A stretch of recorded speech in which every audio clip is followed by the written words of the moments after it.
ये आकाशवाणी है।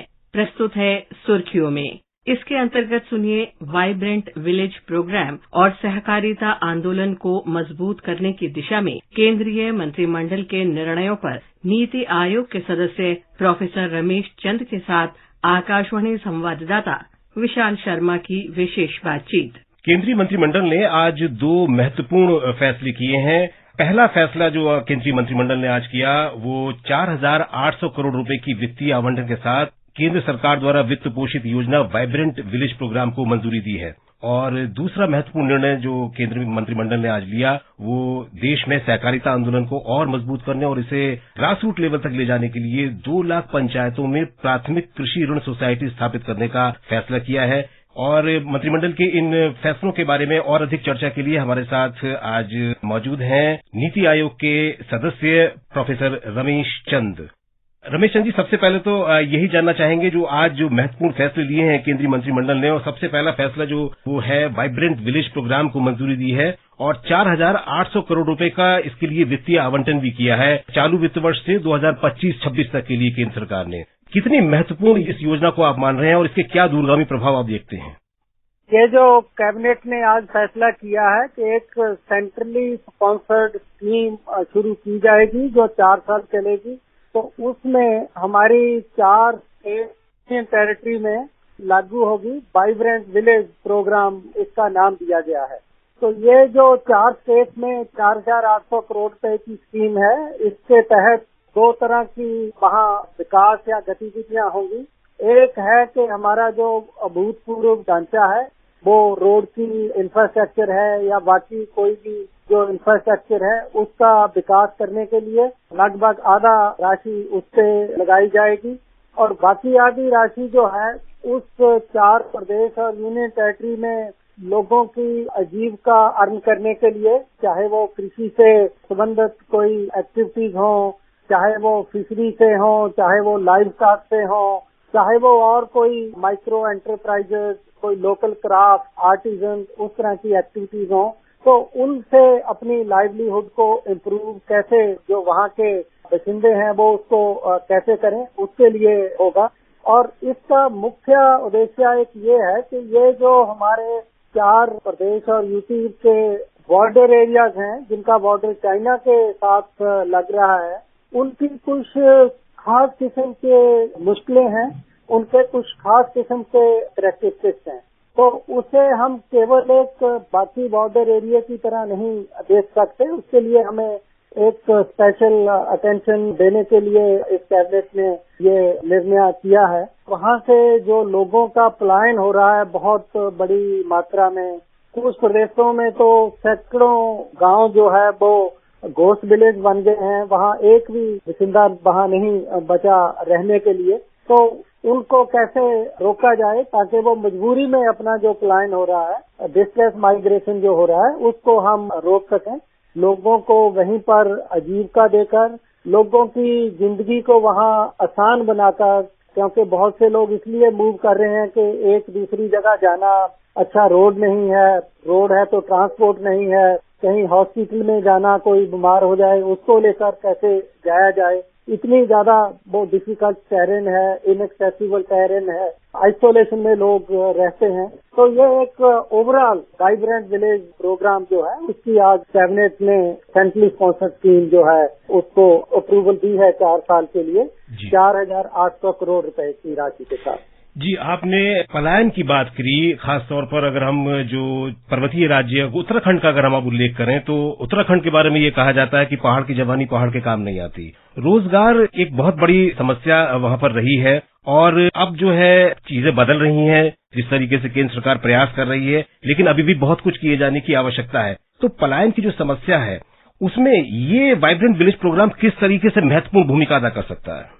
देखिए, माइग्रेशन लोग 2 वजह से करते हैं। हम इसको जो है आर्थिक दृष्टि से ऐसे देखते हैं कि एक तो डिस्ट्रेस माइग्रेशन है, उसको हर हालत में रोकना चाहिए, मजबूरी में माइग्रेशन करना।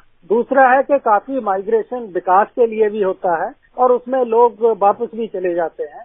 लेकिन जो उत्तराखंड में माइग्रेशन हो रहा है वो क्लियर उसके संकेत हैं कि वो डिस्ट्रेस में लोग माइग्रेशन करते हैं और जहाँ ह्यूमन बीइंग रहते हैं वो एक मिनिमम पॉपुलेशन यदि वहाँ नहीं होगी तो वो वहाँ नहीं रहेंगे, उनकी सोशल इंटरेक्शन वहाँ और सिक्योरिटी जो है वो खतरे में आ जाती है।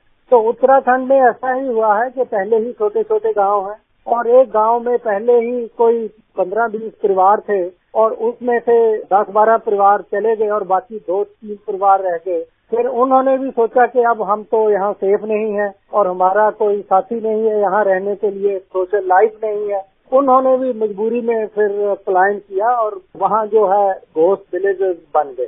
तो वहाँ पर पुनर्स्थापित करना, लोगों को वहाँ वापस ले जाना, उसके लिए सबसे बड़ी चीज तो ये है कि उनको वहीं पे अपना एक डिसेंट लाइफ जीने के लिए कोई आय के स्रोत पैदा करना कि उनको एम्प्लॉयमेंट मिल सके।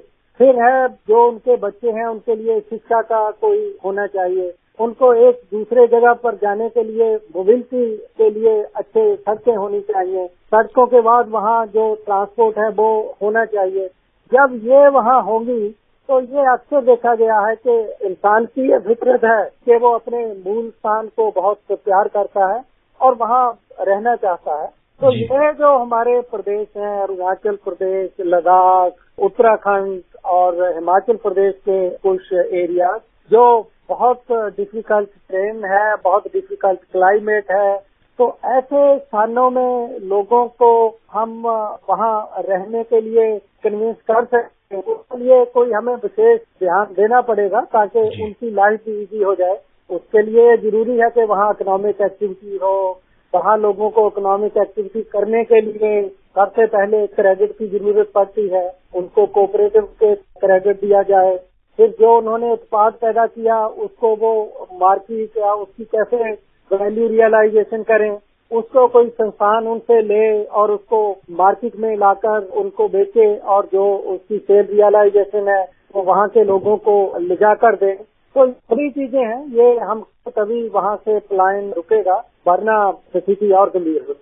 जी, देश में सहकारी आंदोलन को और मजबूत करने और इसे ग्रास रूट लेवल तक ले जाने के लिए मंत्रिमंडल ने फैसला किया है और वो है 2 लाख पंचायतों में प्राथमिक कृषि ऋण सोसाइटी स्थापित करने का निर्णय। डेयरी और फिशरीज कोऑपरेटिव स्थापित की जाएंगी।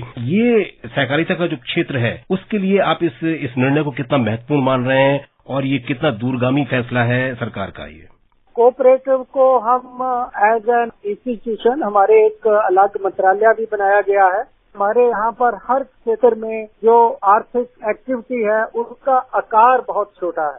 चाहे हम खेती लें, 80% लोग ऐसे मिल जाएंगे पहाड़ी क्षेत्र में, तो खास करके जिनके पास 1 एकड़ लैंड भी नहीं है। और यहाँ पर जो बाकी इकोनॉमिक एक्टिविटीज भी होती है उनका भी स्केल जो है बहुत छोटा होता है।